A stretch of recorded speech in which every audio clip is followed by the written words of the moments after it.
As far as my thoughts on turkesterone, I think we're going to learn a lot from the study that's coming up in February. I think that's going to be a fascinating study. Boom!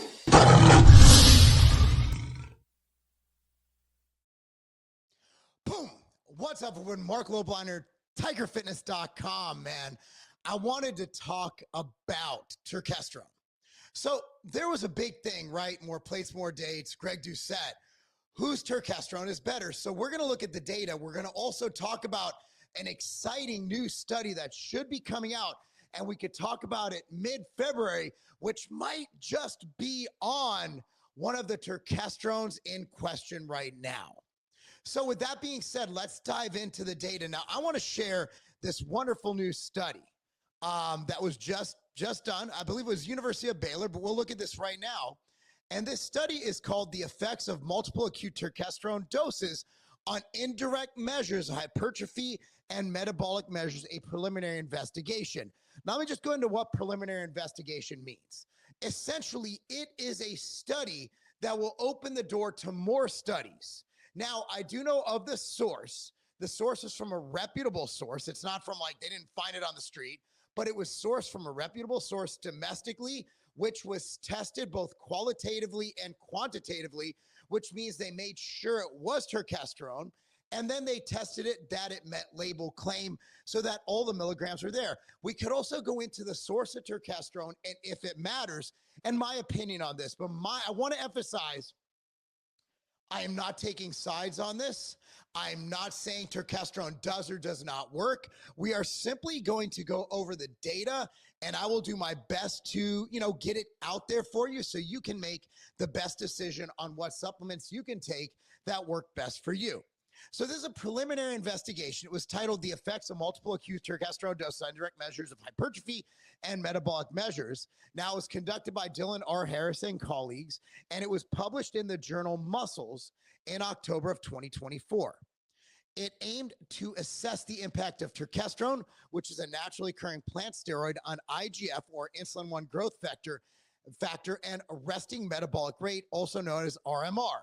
Now, those are two things you measure to see if it's doing anything acutely within the body.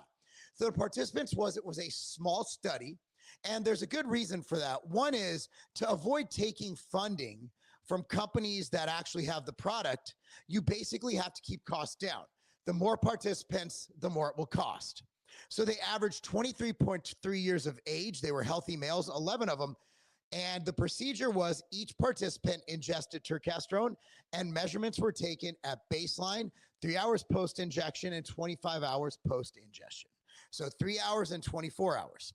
So the findings were no significant changes were observed in serum IGF-1 concentrations across different time points, which means both groups saw no significant changes in IGF-1. The RMR remained elevated above baseline during the 3-hour assessment period. So the RMR, the resting metabolic rate, the caloric burn, was elevated to the point where they could measure it.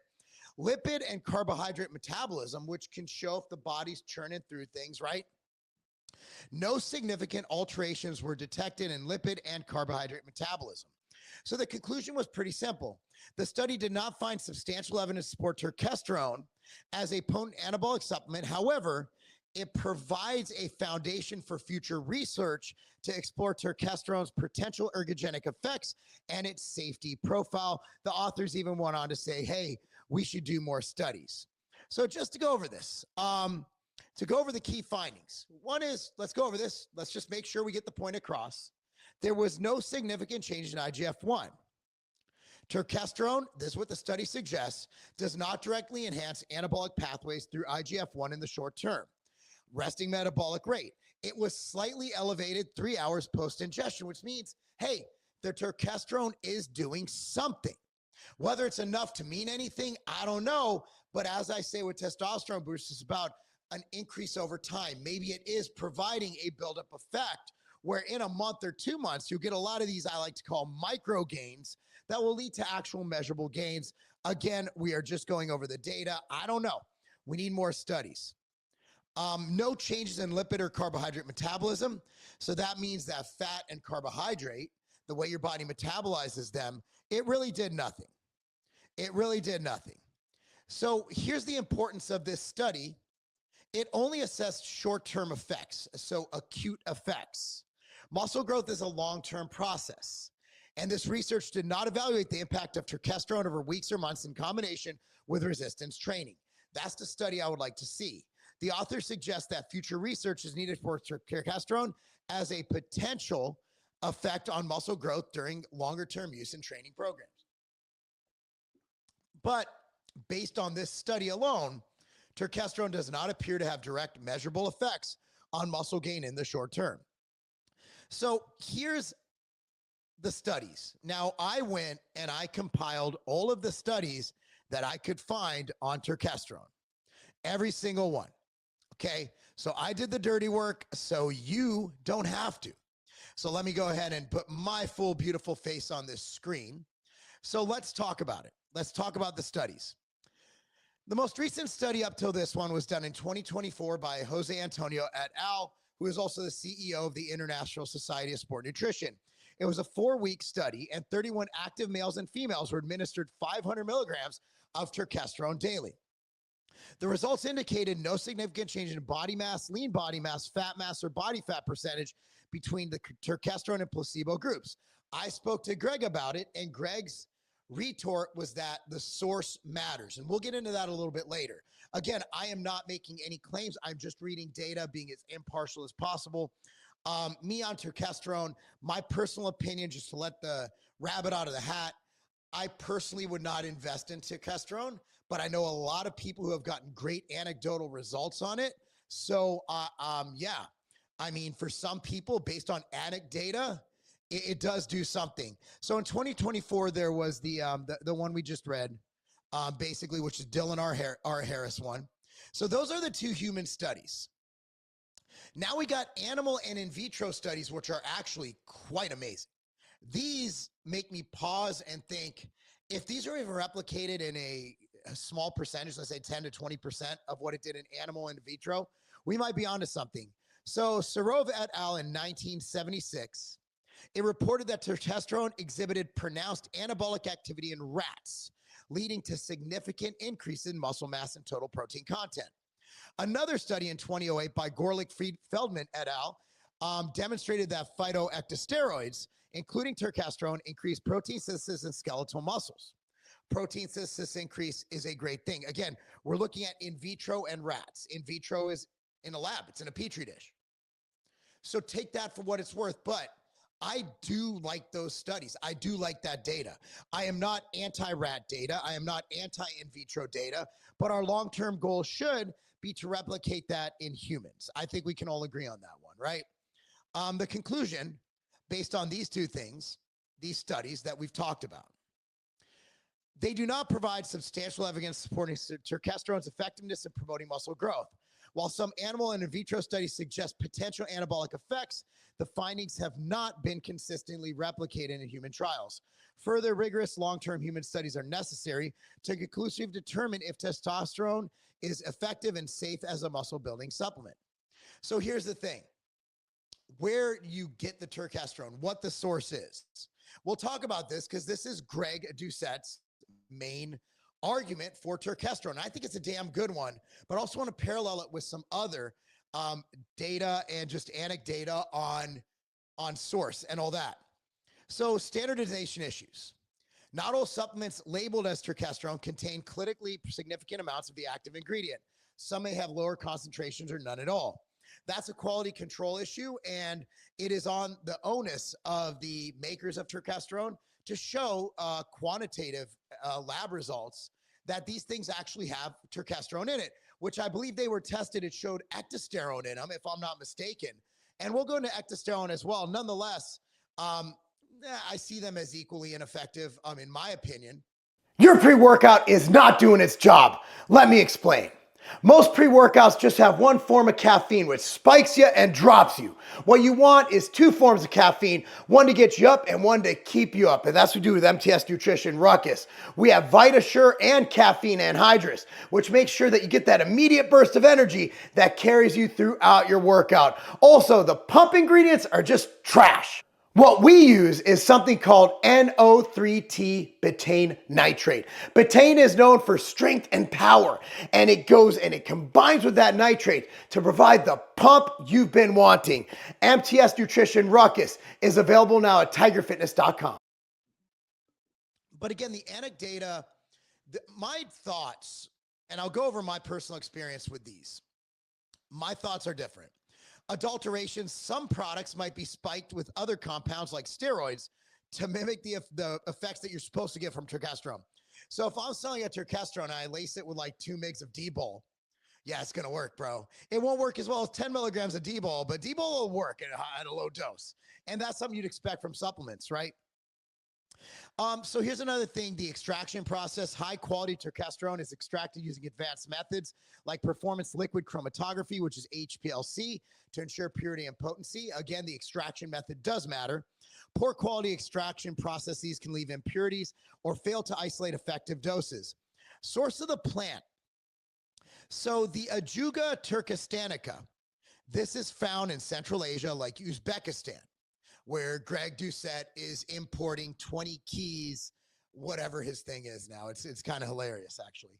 Supplements derived from authentic, high-quality plant sources are more likely to contain effective dose of testosterone. I'll get into that in a little bit. Some companies may use low-quality or misidentified plants, which might not yield effective results. But again, I'll talk about that in a second. Third-party testing, I would love to see third-party testing to show that there's the active turkesterone in these. Per batch. Like for ambrosia, if you go to BSCG's website, the Banned Substance Control Group, you can look up every batch of ambrosia planta ever made. Like if you see this, it is, you see it's independent party third tested. Now through BSCG, you're listed on their site. So every single batch is on the internet with third-party testing. Importance of, so that's what you want to do. Transparency, again, trust the brand you buy from. A lot of people trust Greg Doucette and Derek at More Plates, More Dates. So that again, like if you trust the person, then why not give them the benefit of the doubt, right? So the tips I would have for choosing quality turkesterone is look for standardized extracts, right? Don't just look for it says turkesterone. Like for example, if I'm going for a citrus bergamot, I either want a 4-to-1 or a 10-to-1. So I would look at the extraction and the percentage that you want of that extract. So again, that all depends on what you want in your extract. So look for that extract that is standardized to what you are looking to see in that. Verify that the product uses Ajuga turkestanica as the source. And even for that, I'm going to argue that I don't think it matters as much, but Greg does, and I respect Greg's opinion.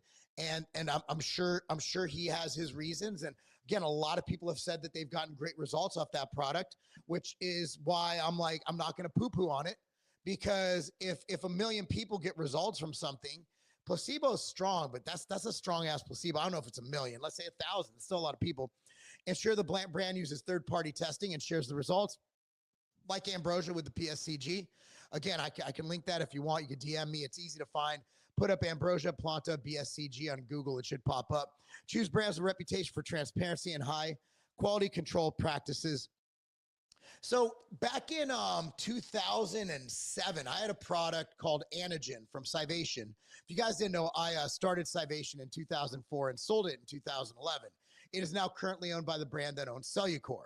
So with Civation, you know, we had a product called Anagen, which used a source of ectosterone from a source that was Cyanotis vaga. So at the time, a guy who's actually become a friend of mine, Ron Kramer, sold Raponticum, the ectosterone from Raponticum, which was the Russian source. However, we had lab tests and we posted them online showing that we actually did have the correct extract and ratio from the Cyanotis of the ectosterone. In fact, I will argue it was a more potent extract. But Ron's argument was, since it wasn't from Raponticum, it doesn't count because it has to be from Raponticum. And I respect that. I do respect it. He believes in his source. I love his conviction. However, I will say that if you get caffeine from coffee or tea, other than the theanine that kind of knocks down the CNS effects, you're still getting caffeine. So if I'm extracting something, right, and I'm extracting that and it tests out for that, It doesn't matter where that extraction came from. It matters what the end product of that extraction is. So if I am getting, let's say if I'm trying to extract caffeine and I'm getting caffeine, it doesn't matter where it comes from as long as the end product is going to be caffeine. So I don't know if that matters. Some people think it does. I'm looking at the end product of synthesization, and that would be the caffeine. So I'm not sure if that matters much. But again, some people think it does, and I'm not going to poo-poo on that idea at all. As far as my thoughts on turkesterone, I think we're going to learn a lot from the study that's coming up in February. I think that's going to be a fascinating study. It is being done on one of the products in question, actually bought. So we can actually compare and contrast the study done on turkesterone in this study, and then the study done on the turkesterone that people who say the source matters. So if the next study comes out, because there is another study underway right now, and it's going to be here in like 3 weeks. If the next study shows the same results, we can take from that it doesn't matter, that nothing matters, that it's just about the end product. However, if the results are even slightly different than the results we saw in this study done at Baylor, then it does matter. It does absolutely matter. But hopefully that helps you guys out. Hopefully it helps answers your question. I really appreciate you guys watching. If you like this new format, let me know. Delving into, and we will also have podcasts coming on this channel very soon. We got Chris Lovato coming next week. It's going to be awesome. New format. I love it. I hope you love it. Anyway, guys, thank you so much for watching. Go to tigerfitness.com, coupon code MAHA, M-A-H-A, MAHA. Get you 10% off the entire site. Please go there. Support us. It's how we pay our bills, how we support this channel. Also, be sure to like this video, subscribe to this channel, click on the notification bell, and I will have an ad on the way out because it's really weird to say goodbye. And thank you so much for watching, guys. I'm Marc Lobliner. Let's talk about pre-workouts. See, a lot of them just get you spiked and then you crash. The crash is crazy. When I take a pre-workout, I don't want my heart beating out of my chest. I can't do a set to failure with that. No, I want something that gets me focused. I want my mind to just go, I'm going to get all the weight. I want my body to feel like I can go crush it, make the gains of my life. That's why the pre-workout I use is Ambrosia Kinetic. Ambrosia Kinetic is the greatest mushroom-enhanced mind and body performance booster pre-workout ever created. Go to tigerfitness.com now. That's tigerfitness.com. Coupon code MAHA, M-A-H-A, MAHA. MAHA, Make America Healthy Again. And you get 10% off, not just Kinetic, but the entire site. Go to tigerfitness.com now, save and make the gains you've been wanting.